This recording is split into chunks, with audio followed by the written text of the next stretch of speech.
bersama-sama kita panjatkan kehadiran Allah Subhanahu wa taala yang mana oleh Allah yang telah melimpahkan kepada kita semua rahmat dan hidayahnya sehingga kita dapat berkumpul di tempat yang sederhana ini.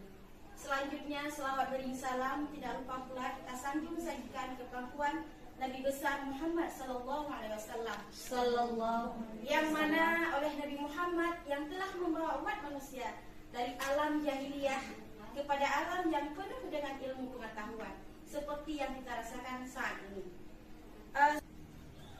Untuk meningkatkan waktu, mari kita dengarkan Ibu Maulita Anggreni SE ini mempersembahkan tentang prestasi budaya positif yang akan dimunculkan dalam video aksi nyata pada modul 14. Kepada Ibu Maulita Anggreni kami persilahkan. Assalamualaikum warahmatullahi wabarakatuh. Waalaikumsalam warahmatullahi wabarakatuh. Alhamdulillahirabbil alamin wassalatu wassalamu ala asrofil anbiya'i wal mursalin wa ala alihi washabihi ajmain. Puji dan syukur saya panjatkan kepada Allah Subhanahu wa taala yang telah memberikan kita sehat badan, waras pikiran sehingga kita dapat berkumpul di tempat yang sesederhana ini. Salawat berserta salam tak lupa pula kita sajikan kepada pangkuan alam Nabi besar Muhammad sallallahu alaihi wasallam yang telah membawa kita dari alam kebodohan ke alam yang ilmu berpengetahuan. Saya ucapkan terima kasih kepada semua ibu-ibu yang telah bersedia hadir untuk menyaksikan presentasi budaya positif yang akan saya munculkan pada video aksi nyata saya pada modul 1.4. Oke, mari kita sama-sama melihat PPT yang telah saya buat. Pemahaman tentang budaya positif.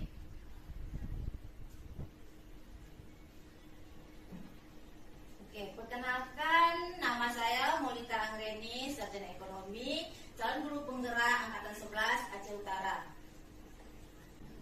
Fasilitator saya Ainul Mardiah, SPD, pengajar praktik Zuraidah Fatmi, kepala sekolah Khairunisa, SPD, MPD. Perubahan paradigma teori kontrol atau teori pilihan ilustrasi kontrol.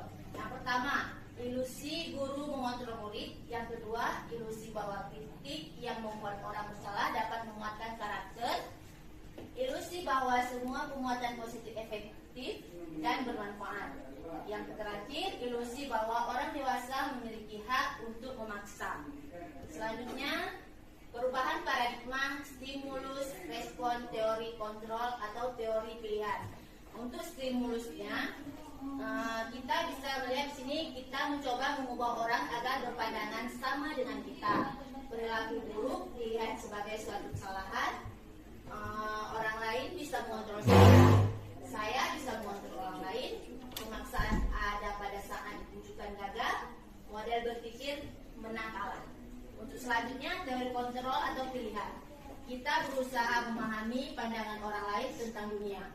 Semua perilaku memiliki tujuan, hanya ada yang bisa mengontrol diri Anda. Anda tidak bisa mengontrol orang lain. Kolaborasi dan konsensus menciptakan pilihan-pilihan baru. Model berpikir menang-menang. Selanjutnya, untuk pengertian disiplin positif, di sini kita bisa melihatnya. Disiplin positif merupakan suatu cara penerapan disiplin tanpa kekerasan dan ancaman yang dalam praktiknya melibatkan komunikasi tentang perilaku yang efektif antara orang tua dan anak. Disiplin positif merupakan pendekatan mendidik anak untuk melakukan kontrol diri dan pembentukan kepercayaan diri. Teori motivasi perilaku manusia, di sini ada 3 ya. Untuk perilaku manusia yang dikemukakan oleh Diana Gossen dalam bukunya Restructuring School Discipline menyatakan ada 3 motivasi perilaku manusia. 1. Untuk menghindari ketidaknyamanan atau hukuman. Apa yang akan terjadi jika saya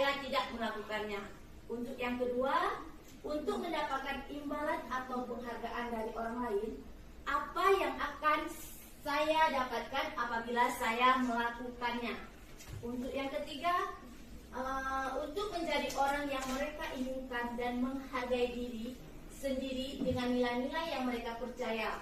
Saya akan menjadi orang seperti yang apabila saya melakukannya.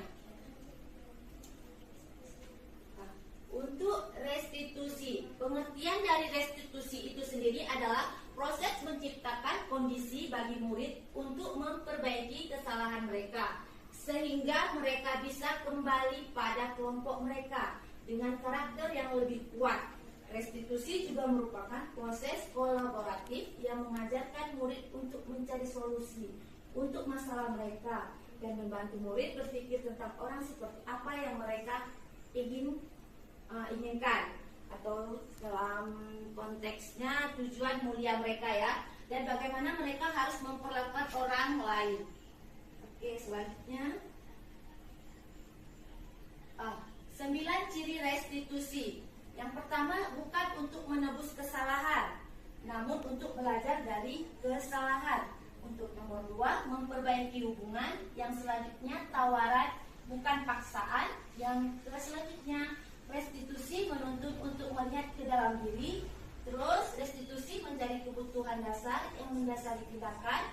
Selanjutnya, restitusi diri adalah cara yang paling baik. Restitusi fokus pada karakter bukan tindakan. Restitusi fokus pada solusi. Yang terakhir, restitusi mengendalikan murid yang berbuat salah pada kelompoknya. Untuk restitusi ini kita bisa melihat contoh ya. Contohnya ketika melakukan praktikum terdapat siswa menggunakan pakaian kerja tidak lengkap sesuai dengan kesepakatan kelas yang telah kita buat. Terus selama ini kita langsung memanfaatkan dan membiarkan mereka melanjutkan praktiknya, atau diomelin yang membuat mereka tidak nyaman. Dengan ketidaknyamanan mereka itu sebenarnya kita salah. Kenapa kita salah? Karena untuk mencari solusinya kita harus melakukan pendekatan terlebih dahulu. Jangan memfokuskan kalau mereka itu salah. Oke, untuk selanjutnya keyakinan kelas. Untuk keyakinan kelas, di sini ada pengertiannya. Keyakinan kelas merupakan salah satu disiplin positif yang dapat kita terapkan dalam membangun budaya positif di sekolah. Oke, untuk selanjutnya, mengapa tidak peraturan saja? Mengapa harus keyakinan kelas? Kenapa begitu? Karena di sini ada tentang kalimat sedikit. Mengapa kita memiliki peraturan harus menggunakan helm bila mengendarai kendaraan roda 2? Ada ibu-ibu yang bisa menjelaskan?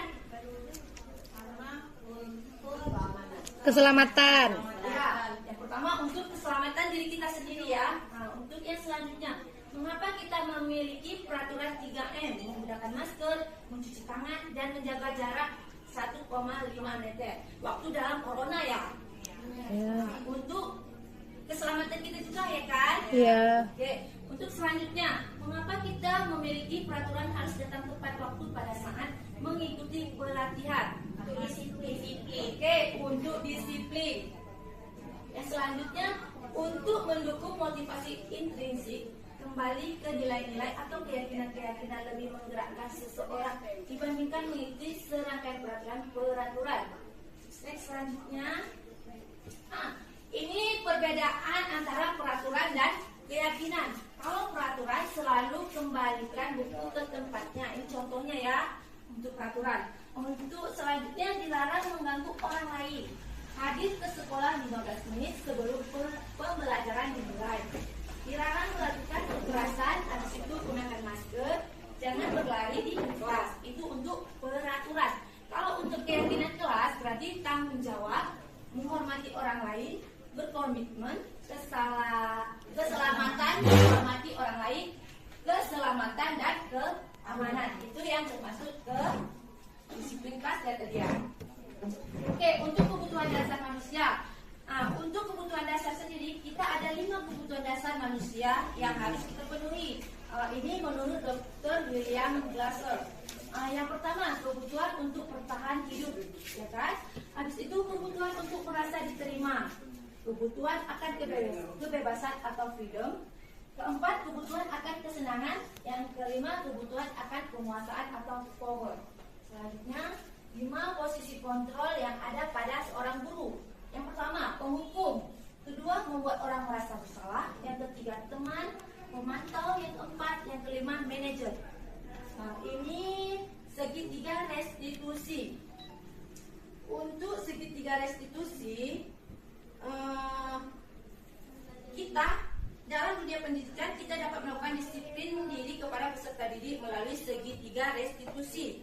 Jika peserta didik tersebut melakukan pelanggaran keyakinan dan kesepakatan kelas, maka kita bisa mencari solusi dengan permasalahan yang ada pada siswa itu dengan menggunakan segitiga restitusi. Salah satunya ini menanyakan keyakinan kelas, habis itu menstabilkan identitas, baru validasi tindakan yang salah. Inilah cara-cara yang segitiga restitusi. Kebanyakan kita sekarang salah ya dalam mempergunakan kesempatan untuk melakukan segitiga restitusi. Sebenarnya kita sudah melakukannya di sekolah, cuma kita nggak tahu itu segitiga restitusi ya. Tapi di situ kita masih ada kesalahannya dengan kita memfokuskan anak-anak langsung merasa bersalah, ya kan?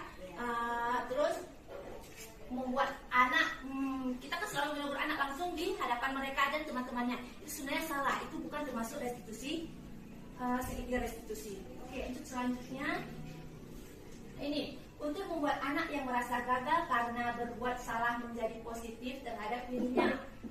Ini pertama, guru berkata berbuat salah itu hal yang manusiawi. Tidak ada manusia yang sempurna. Bapak Ibu juga buat salah. Kita pasti bisa menyelesaikan permasalahan ini. Bapak atau Ibu tidak tertarik untuk mencari tahu siapa yang benar, siapa yang salah. Bapak Ibu lebih tertarik untuk menyelesaikan masalah. Kalau kamu menyalahkan dirimu sendiri terus-menerus, apakah kamu bersikap baik pada dirimu sendiri? Itu untuk menstabilkan identitas. Untuk selanjutnya, validasi tindakan. Kalau untuk mencari validasi tindakan, ini kita bisa lihat sini membantu murid mengenali basic atau kebutuhan dasar yang ingin dipenuhinya ketika melakukan kesalahan-kesalahan itu. Pada dasarnya, setiap tindakan manusia tujuannya adalah memenuhi basic, apakah itu power, freedom, love, and belonging, fun atau survival. Guru berkata, ini untuk soalnya ya, pertanyaannya, kamu bisa saja akan melakukan hal yang lebih buruk, tapi kamu tidak melakukannya, ya kan nak? Itu untuk contoh validasi tindakan. Selanjutnya, kamu pasti punya alasan mengapa melakukannya. Ini untuk pertanyaan-pertanyaan yang kita ajukan dalam validasi tindakan. Selanjutnya, apa yang penting bagi kamu? Terus kamu boleh tetap berusaha menjaga sikap itu, tapi tambahkan sikap yang lain yang baru.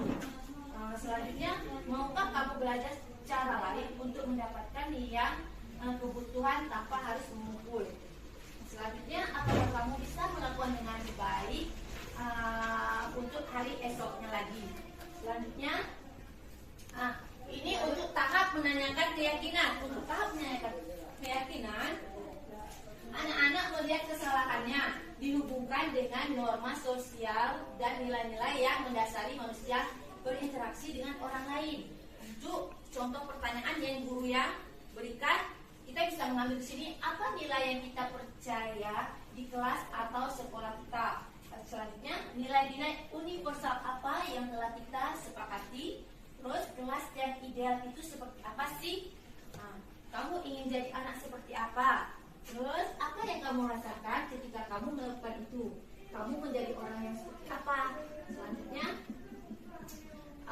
oke, cukup sekian presentasi yang saya sampaikan. Lebih dan kurang saya mohon maaf. Terima kasih kepada teman-teman yang telah mendengarkan paparan saya tentang